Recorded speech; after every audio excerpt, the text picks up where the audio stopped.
Assalamualaikum warahmatullahi wabarakatuh.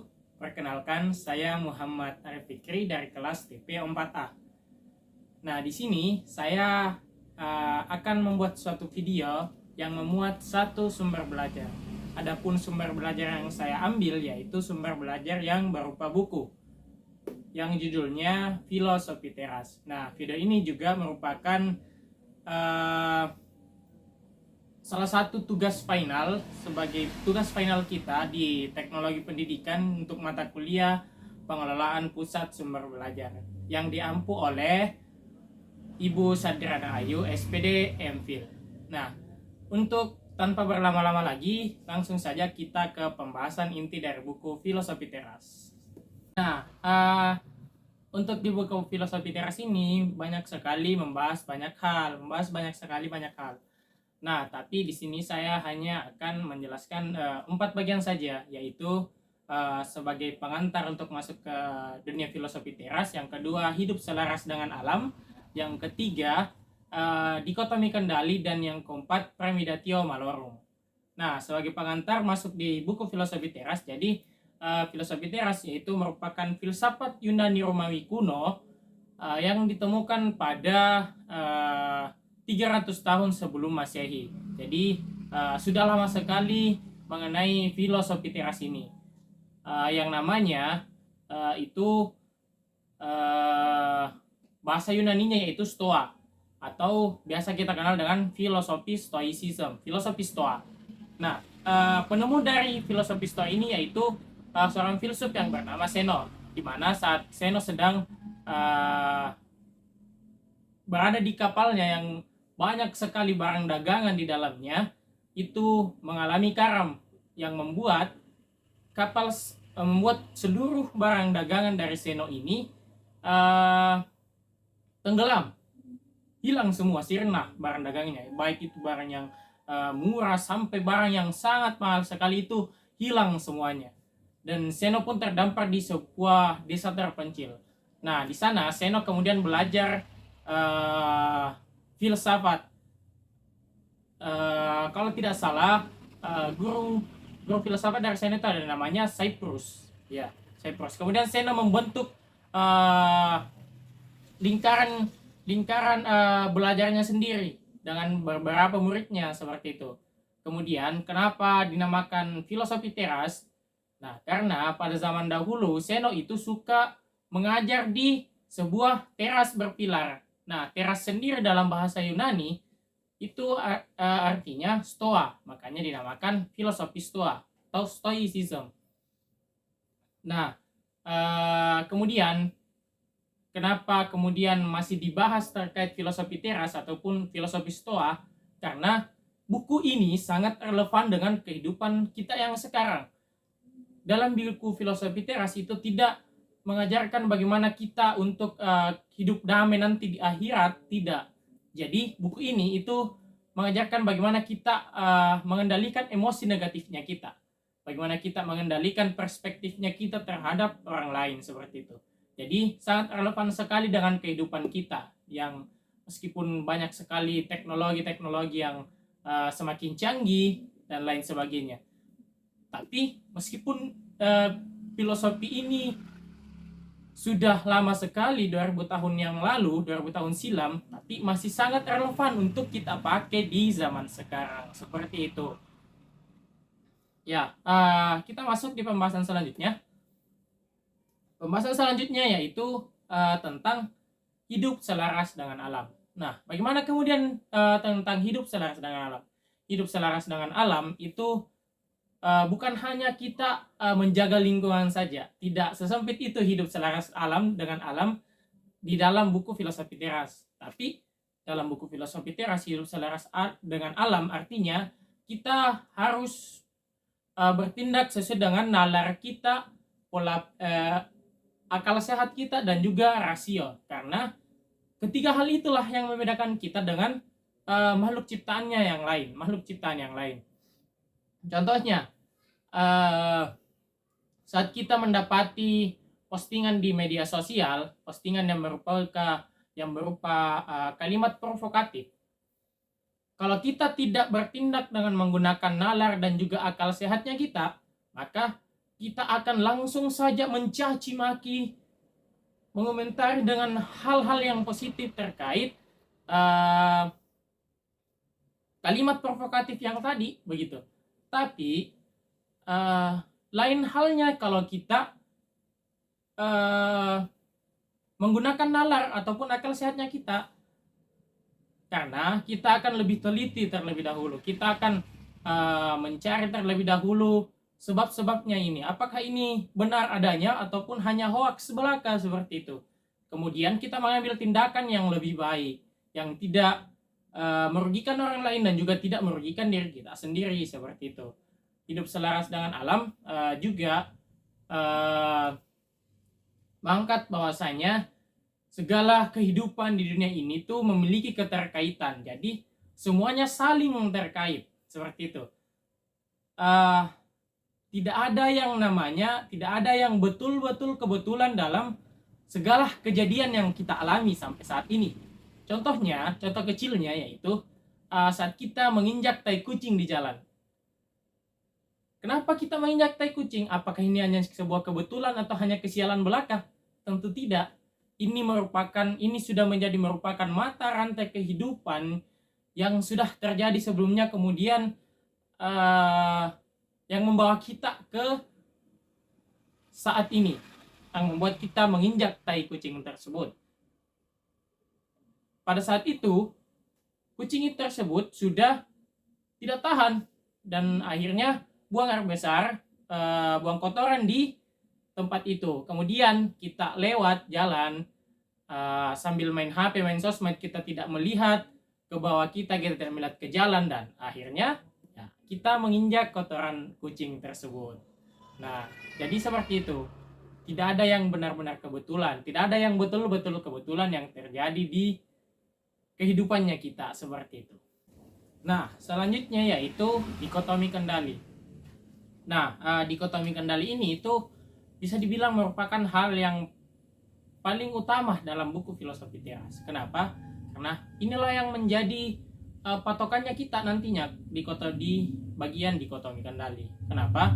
Karena dalam dikotomi kendali, Epictetus mengatakan bahwasanya ada hal-hal yang berada di bawah kendali kita dan juga ada hal-hal yang tidak berada di bawah kendali kita. Nah, kalau kita sudah bisa memisahkan antara apa yang menjadi di bawah kendali kita dan apa yang tidak di bawah kendali kita, maka kita akan lebih bebas untuk berpikir dan juga lebih bebas untuk bertindak nantinya. Seperti itu. Contohnya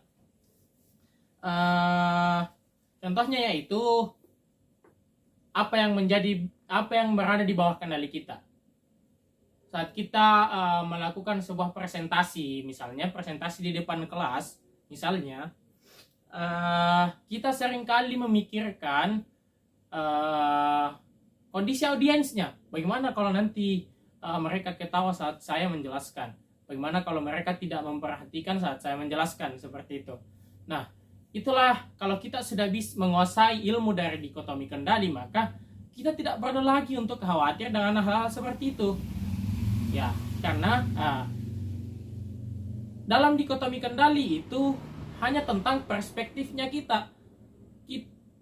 Jadi, ya, kita tidak perlu memikirkan perspektifnya orang lain. Itulah yang membuat kita menjadi stres nantinya, stres sendiri tanpa sebuah solusi. Dikotomi kendali lah solusinya.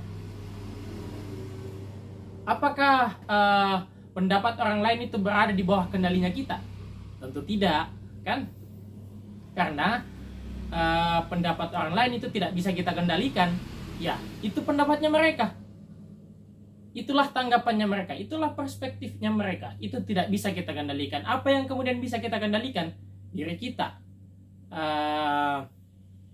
Responnya kita terhadap hal itu. Kalau kita kaitkan kembali ke contoh tadi terkait presentasi, maka ya, hal yang paling penting untuk kita lakukan adalah bagaimana kita mempersiapkan diri kita. Seperti itu. Tidak perlu memikirkan audiensnya kita terlebih dahulu. kita fokuskan saja pada diri kita, seperti itu. Maksimalkan diri kita untuk tampil seperti itu. Jadi dikotomi kendali sangat penting untuk kita kuasai, teman-teman semua. Karena ya seperti yang kita ketahui, kalau kita terus-terusan memikirkan pendapat orang lain, maka ya bisa dijamin kita tidak akan pernah bahagia nantinya, seperti itu. Nah, itulah singkatnya mengenai dikotomi kendali. Apa yang berada di bawah kendali kita dan hal-hal apa yang tidak menjadi di bawah kendali kita. Yang berada di bawah kendali kita adalah perspektif kita, respon kita, tujuan, keinginan kita, dan lain sebagainya.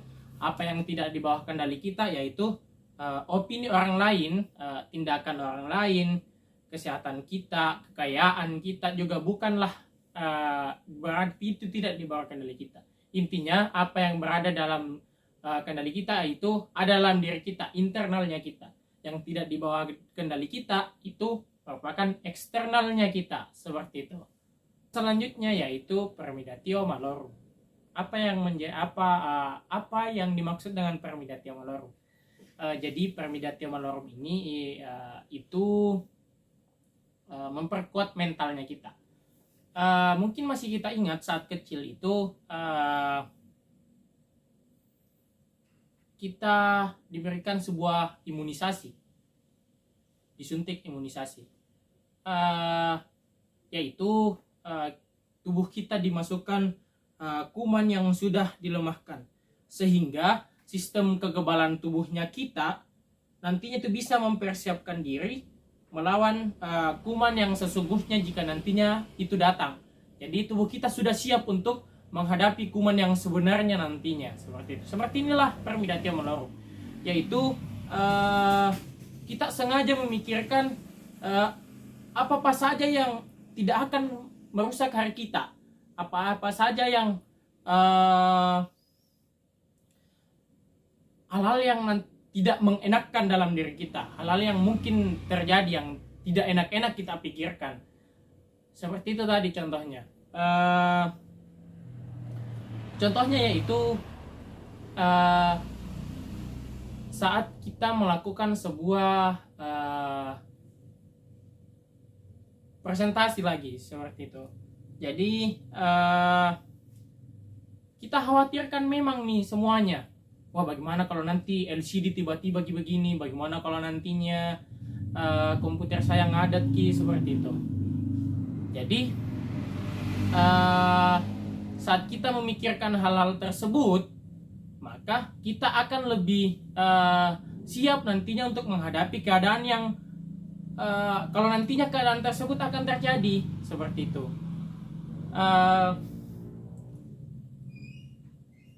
Karena permidatio malorum ini itu memikirkan kemungkinan-kemungkinan yang nantinya akan terjadi, seperti itu.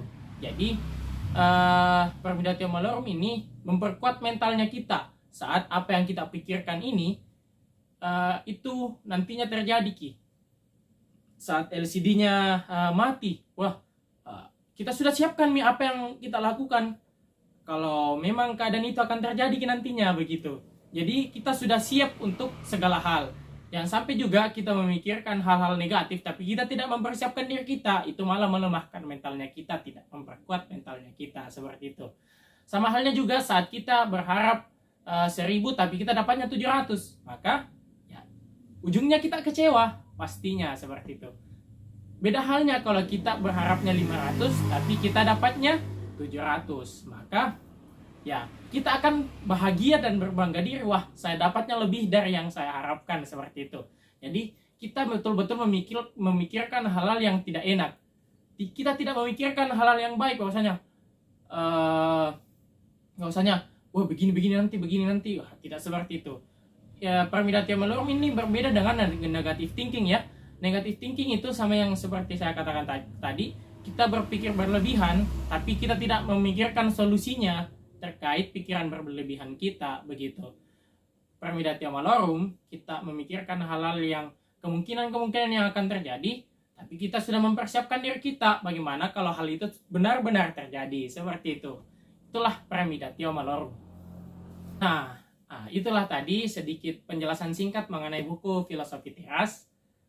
Ya, masih banyak hal sebenarnya yang menjadi pembahasan dalam buku Filosofi Teras, tapi yang saya jelaskan tadi merupakan inti dari buku Filosofi Teras.